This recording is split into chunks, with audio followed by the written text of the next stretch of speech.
Well, hello everybody, and welcome to another WineShark Wednesday. It is I, your host, the WineShark. Sorry I'm running a bit late. I was running around packing for a camping trip, of all things. It has been an exciting week, and I am owed a little bit of vacation here coming up, so I'm going to take Friday off. Not very exciting.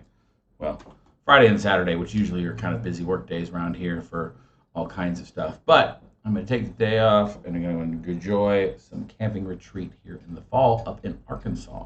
But I hope everybody's having a wonderful week. Opening up a bottle of wine for you here now, as a matter of fact. Or Benzinger for the Benzinger for the grocery store grab. But I hope you guys are doing great.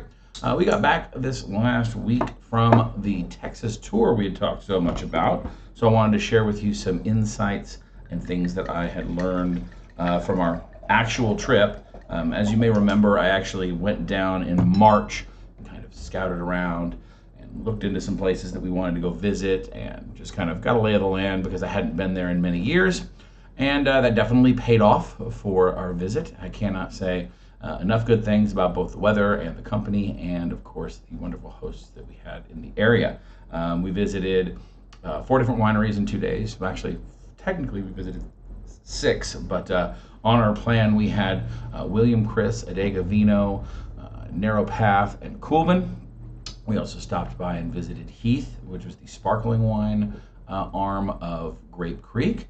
And then we also went downtown to Cross Mountain while we were waiting to go to dinner. I'll tell you a couple places we went to dinner that were quite enjoyable as well, over at Chase's Place and down at the Bistro at Vaudeville. But long story short, these Texas vineyards definitely are living up to the expectations that I had from March. I was very pleased with the friendliness of service, with the overall environment / treatment of their guests, and with also just the quality of their product. Really had a lot of fun, different styles of wines, a lot of things that I think are new to many what I would call standard wine drinking customers. In other words, if you're early in your wine journey and you really kind of only know the big noble grapes, Pinot Noir, Chardonnay, Cabernet Sauvignon, etc. You're going to go out there and you're going to encounter a lot of names that are new to you. And not only are they new to you, but they're doing them very well and in a unique Texas style. For instance, we tried a couple of different Tannat wines. Tannat is a big, bold, dark red grape, commonly grown in Uruguay and some places in France. But man, I tell you, we had a very own kind of thing going on with some of them here. We had some Sangiovese, we had Tempranillo, we had Blanc du Bois, we had Grenache, Syrah, Mourvedre blends.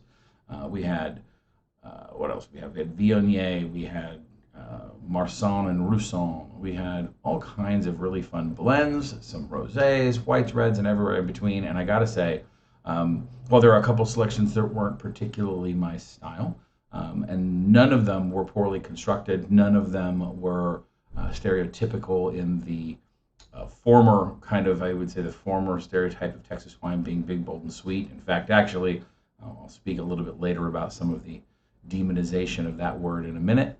But like I said, the overall quality of the products was really above the board and absolutely worth going to take a visit. So that, like I said, the idea of a professional reassessment that I did back in March definitely came true again.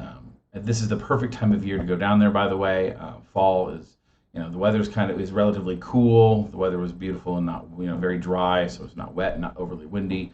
So it was just really ideal to go down and hang out on some patios, enjoy some fun food bites, great conversation, and fantastic wine. So definitely check out those places. Those are some of the examples that we had. Each had its own different kind of experience. Some are kind of what I would call the common Texas hill country theme. Outdoor picnicking, some overhead shade, overlooking some of the vineyards, the limited amount of vineyards that they have within the Fredericksburg area. So some of the wineries that we went definitely had good estate-grown programs, although most of those were limited to, I would say, 15 to 20 acres or so.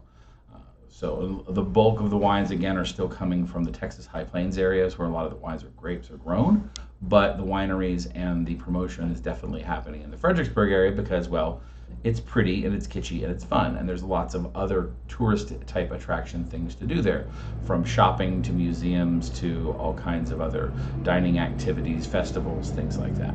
So definitely, if you get a chance, go check it out. Go check it out. Rob's saying a lot of great wine in a short amount of time. Yeah, that I got to admit. Well, we did. We were only there for 2 days, although Rob and his wife stayed a little bit longer, arrived a little bit earlier. I got to say, we had some excellent pacing to what we were doing. I only scheduled 2 wineries a day, and we actually managed to squeeze in 3 simply because we were in a good mood. So there was some of that to be held around. So if I have any criticisms about the overall tone, is that Fredericksburg is still very much a tourist town, and some of the prices I think are a little inflated beyond what they ought to be. You kind of have that captured audience feeling that you do in a lot of other destination type holidays. So a lot of the wineries that I think are pricing their wines at a point to they're going to get whatever they can, whatever the market will bear, not necessarily what I would consider the wines to be worth. Several of them were kind of inflated on their price points that I thought that this is a very good mid $20 wine. This is not actually really a really good $40, $50 wine. So be aware that there can be some of that little price gouging because of where you are. And there's a lot of sales pitch towards the fear of missing out, right? The classic FOMO problem. Get it here, you can only get it at our winery, it's exclusive, blah, blah, blah. Trying to get you desperately to part you from your hard-earned dollar because that's their job. So you got to balance some of the cool casual feeling with some of the, hey, this is still a business feeling. And that's just kind of normal. Well, wine industry is a business, so I don't fault them for that by any stretch of the imagination. Just go in there well armed that this isn't a sleepy Texas town who just wants to grow some wine and share it with you. It is definitely a predatory for-profit business model that will absolutely do everything it can to get you into a whole bunch of stuff you don't necessarily need. Don't even get me started on the shopping problems. It's hilarious. As for food accommodations, we had 2 great evening meals. Chase's Place down off of San Antonio Street, right by the creek, was wonderful. Wild chickens, a warning there. We had a very friendly rooster who was hanging out with us at the table. And tisk on Matt for feeding him because, well, the rooster was very interested, just like your dog would be.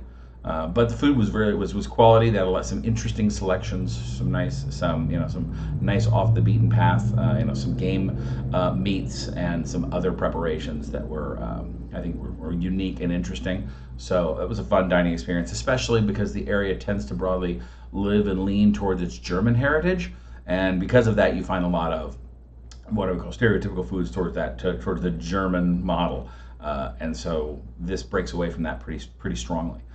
Then our second night, we had a really fantastic meal. I gotta say, truly above bar at a place called the Bistro at Vaudeville. Vaudeville is this very trendy and kitschy little art and collectibles store, but down in their basement, they have an excellent little restaurant set up, very cozy. Despite the fact that it is cozy and underground, it isn't overly loud. The sound of conversation kind of greets you as you walk down the stairs. But once you're there, it kind of drones into the background. Their menu is amazing, especially for parties of anything over 6. They have a pre-fee menu, which really kind of helps if you're in a party. That basically helps limit your choices. It helps the kitchen and the staff be able to serve you promptly and quickly. And I don't think any of us felt hemmed in by any of the selections we had. I think there were 3 each of appetizers, main courses, and even desserts, the options that were available. So that was amazing. Their sommelier was very capable and very helpful. Their wine list is truly above bar. You're not going to see things on that wine list that are going to be that you're going to see at the grocery store or even at your big box stores. Okay, hand curated, well-made list by a trained professional. I talked to him. I didn't write his name down, and I totally feel bad for this. I believe it was Dylan, but I know it starts with a D. Anyway, if you're out there, Dylan or sommelier with a D from Vaudeville, total props. You were amazing, and you definitely helped make our meal that much more fun. So, again, great to be able to find a place that's in wine country that actually supports a working sommelier. So, hey, go out there, support those types of businesses, leverage his knowledge and into the list. Be willing to let the som take you down a journey, and even as a professional to professional, I had some ideas about some things I wanted. I asked him questions about his list and what he thought was best within those ranges, and he provided some excellent feedback and choices for us. So A freaking plus on that. And so, yeah, this is, and so Rob was saying, yeah, that even, kind of exceeded expectations pretty much on all counts. So, anyway, in summary, if you guys are of a mind to get down to the Fredericksburg area, don't hesitate to reach out. I'm happy to provide any information and insight that we have learned. I want to say a big thank you to all of my guests who participated, to the Hamlins, to the Gilberts, my mom, Barb Broswell, and all the people who helped support and make it up. It was a lot of fun, and we will definitely be doing it again with some other locations under our belts. I think we learned some good lessons in going around. Don't even get me started on trying to rent a car at the Austin airport. Apparently, debit cards are no longer considered valid currency when you're in an airplane or something. I don't know. It was friction I didn't need, let me tell you. So that was where, once we actually got a glass of wine, it was much nicer. Anyway, let's talk a little bit about the grocery store grab. What I'm sipping on right now, as a matter of fact. Not something from our Texas tour, unfortunately. The grocery store that I shop at has a fairly limited Texas selection. If I go to the alternate grocery store that I have, has a slightly better wine selection. Can get some Texas choices there, but I really was already on the mode for shopping today when I was setting up for camping. So I picked something out that I was kind of in the mood for, and that is, it's fall flavor time, it's harvest season, and I've been thinking a lot not only on my food menu for fall flavors and selections that are going into any of the private tastings that I'm hosting, but just in general the stuff that today is a kind of cloudy, rainy day here in Plano, and that it's been a very cool fall so far, temperature wise. So it's just those kind of wines that you kind of want to end up with during that kind of weather, when things slow down and cool down, and you want to just kind of have something that's comforting. It's the comfort food version of wine. In this case, today's is Benzinger. Benzinger. I always get that extra N in there. So it's Benzinger Cabernet Sauvignon. Now, Benzinger, let me actually see if I can pull up an image for you here. This Cabernet Sauvignon, or rather this label in general, the name of Benzinger, is something that by spelling and sight, many people read Beringer, because it's basically the NZ. If you just replace that with an R, it looks like Beringer. It's very close in spelling with that extra N and all that kind of thing, as I was saying. So that means that they think that they kind of overlook this wine, I think, because it has that near mimicry kind of problem. Beringer being a very large wine producer, and especially a large producer in the super value categories. Okay, so that means I think people have had negative experiences with Beringer's bulk wines, and they might just skip right over these particular wines, which that's no fun. That's not what we want at all. But I have found that their products in general, again, while I don't do selections ahead of time, this is definitely a label that I recognize, and it is a name of being good quality. So the grocery store grab, to give you guys the premise, if you're not familiar with it already, the idea is to get the best value per dollar for wines found at non-specialty and non-big box retailers. If you don't have the opportunity to shop at a specialty wine store or a big box store like a Total Wine, a Siegel's, a Specs, a Goody Goody, or out of convenience, you shop at the grocery store, one of the challenges you're going to face is you tend to not have good professional assistance for finding and navigating your way through the world of wine. Especially if you're new to the world of wine, we really have to rely on label focus. And that label focus is kind of where we kind of center our things on the grocery store grab. We want the labels to not only just catch our attention and be entertaining. Everybody likes a pretty label, to be honest with you. In fact, many times it will get you the attention you want regarding getting your wine picked up. But with that being said, we also want informative wine labels that tell us really the key things that you can help you grow in your wine journey. Where is the wine made? What types of grapes is the wine made from? Flavor words about the grapes that go into the wine. What does this wine taste like in common, easy to understand terminology? Because that whole concept is really very important when we think about learning and being able to replicate things. So, with that being said, the Benzinger Cabernet here. So I want to say so. Yeah, sorry, I don't have a web image available for this one. So we'll just have to kind of give you the front. The front's got this kind of cool fall theme color, this coppery, both a copper foil and a coppery embossed logo with the Benzinger family right on it.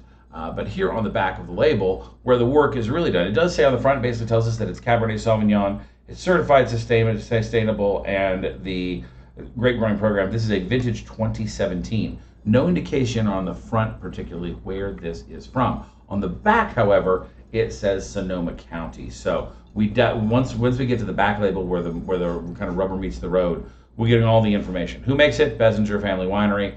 It's their 2017 Cabernet Sauvignon. No blends or any indications that there's other grapes in there, although there might be. Sonoma County is the location. So most of their paragraph, they've got one basically long paragraph to describe their wine here, is mostly about their sustainability and heritage. But at the bottom of it, the very last of this whole result, with this the last two sentences of this result is thriving vines and rich, juicy grapes that are full of flavor. Cool. What does that mean? Well, the last sentence really kind of closes the deal. This Cabernet Sauvignon is layered with notes of berry cobbler, mocha, and spice, finishing with structured tannins. Okay, so even though they only spent one sentence out of 6 or 7 on the flavor, at least they got us there, and that really is what we're looking for. So I'd call this a solid B+ effort. They've given us some flavor words that we can understand, berries and mocha and spice, although spice is a little bit broad. I'd look for something more. Even saying something as common as baking spice, which is usually the profile you're going to see out of Cabernet Sauvignons, that would at least help our user know I'm thinking about, say, cinnamon and mace and white pepper and things like that. I'm not thinking about, say, cayenne and coriander. So understand that important note about that's a little too broad. That's why they're not getting an A. But finishing with structured tannins, okay, that at least tells us if you know what tannins are, and the idea that they're structured, meaning that it's going to have a nice full mouthfeel. So let's take a gander at how they did here. To be honest, I'm seeing classic kind of Cabernet concentration. It's very dark. Inky and non-translucent, so it's got a lot of extraction in there and high degree of grape in there. On the nose, I'm just telling you, there is very much that fruit forward and berry flavors are on there. Oh, Rob was saying Benzinger Chardonnay is excellent. That's actually one of my favorites, Rob. To be honest with you, it is a great example of restrained California Chardonnay. So that is a name that I'm very familiar with and use quite often in my shows. Their Cabernet Sauvignon I actually haven't tried, which is why it's on the grab. So this is, big berries. It smells it's got a little bit of that note of, you can smell kind of the alcohol coming off this, although this says it's only 14% alcohol by volume. So for a California cab, that is a good, reasonable number. We're not pushing that 15% line and up. So it doesn't smell hot, but I can smell a little bit. There's a little hint, there's a little bit of, I think, no, mostly it's that deep kind of, that rich, dark fruit, and I want to say like fruit leather, almost like blueberry, like a blueberry fruit roll-up kind of thing, right? Very, very compressed, very tight, not a big, juicy blackberry or blueberry, but much more of it's either jammed, jellied, or dried form, okay?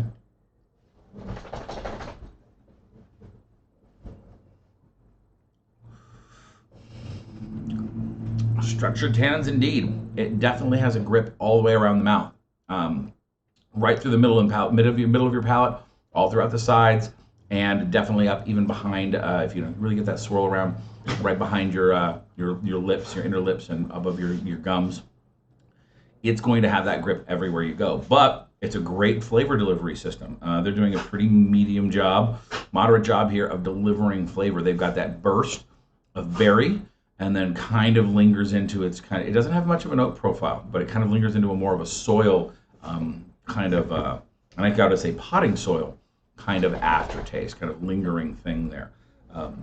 Not gravelly or stony, but more of that kind of, it reminds me of like turning in the garden and that, when you're turning up, fresh potting soil.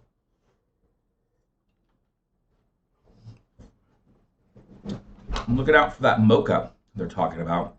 And I think that's what they're talking about in the middle of the tongue. Right in the middle of the tongue, mid palate, I think that's where you're going to get this tiny hint of that kind of coffee-esque or cocoa kind of thing going on.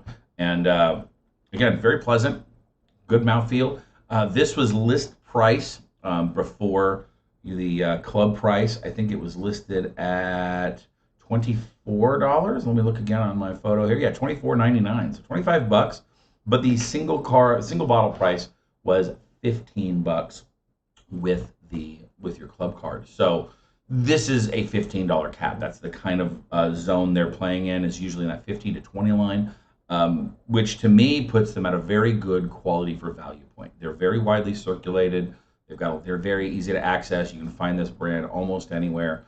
And for the money you're spending, this is one of those great wines for the example of one bottle of this at 15 is easily worth, 5 times as much at 3 bottles at $5, or even that one $10 bottle of wine. Just spending that extra $5 to get here is worth it in the performance category, because these guys have a pretty good solid handle on what it is that they're doing, how they make wine. So Benzinger family, I mean, definitely an old school, 35 years of change for 35 years of sustainable farming. Now that's just their sustainable farming program, but they've been part of the Sonoma northern Napa area for some time. So definitely can recommend as a good example of our grocery store grab. So, all right, well, let's see. Coming up, things that are in the news. Like I said, no show next week. In my other bit of escape, it's my gaming weekend escape. So I'm going to be out of town on Wednesday. So there will be no show next week. After that, we will resume the 29th. I need to get tickets for this to get up, so probably tomorrow. We're going to do the free Zoom meeting. The tickets will be available. And on our Zoom meeting theme for October will be spooky October wines. So bring a bottle that has some kind of spooky theme, any kind of wine flavor you want. Just bring it with a kind of cool spooky theme, whether you've got the Phantom or you've got Curious Beasts or you've got some other really cool thing. I definitely will hand out extra bonus internet points for people that bring wines that I have not seen yet. So I'll put a list up of the couple that I'm going to try. And we're just going to, that'll be on the 29th. So that's that Halloween weekend. And we'll just get into it, enjoy each other. I may even have some surprise candy and wine pairing advice for you guys. So, because that's always a question I get right around this time. And unfortunately, the candy aisle at your local grocery store is a minefield when it comes to wine pairing.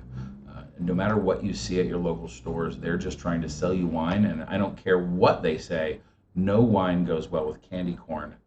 That stuff's bad for you. So anyhow, so the free show on the 29th, October 24th, Flavors of Fall at the Reunion Tower. Eventbrite tickets. I had to increase the number available today because we had sold out. So if you are at all interested in Flavors of Fall, get your tickets soon. They seem to be going very quickly. I have some still available on the Fever platform. I added 10 more this morning for Eventbrite. Hell, let's see where we are right now with that, just in case I don't make a liar of myself. The less inclined you are to make declarative statements, the less inclined you are to become a liar. So I've got 9 tickets left, 31 of 40 that are currently available. So hopefully if you're in the Dallas area and want to join us for some fun wine at the Reunion Tower, come down and do that. Then we're going to take a tour to Napa the week following. So there again will be no WineShark Wednesday, although maybe I should do a WineShark Wednesday if I can figure out how to, maybe a Facebook Live version, not a YouTube version, because I don't have enough of you lovely followers yet that YouTube will allow me to live stream from anywhere on my phone, for instance, because apparently I'm not to be trusted. I'm just some small wine fish. Anyway, say the least, that show in California, we might, I don't know, I'm going to be busy hosting guests, but maybe at least we'll check in with some brief Facebook Live things when we are out in the Lodi area that evening. So, all right, guys. Well, I hope you guys have enjoyed. Go get yourself your own grocery store grab and come back and see us. If you like what we're doing, like and subscribe, share with a wine-loving friend. If you really like what we're doing, come over and check us out on Patreon. Patreon, folks, I owe you guys a video upload from our last Zoom meeting, and I've got some fall menu items that I want to share in the continued expression of, hey, guess what? This is some awesome food that makes great wine partners. So, all right, until next time, y'all, I've been your Wine Shark. Cheers. Man, that's good.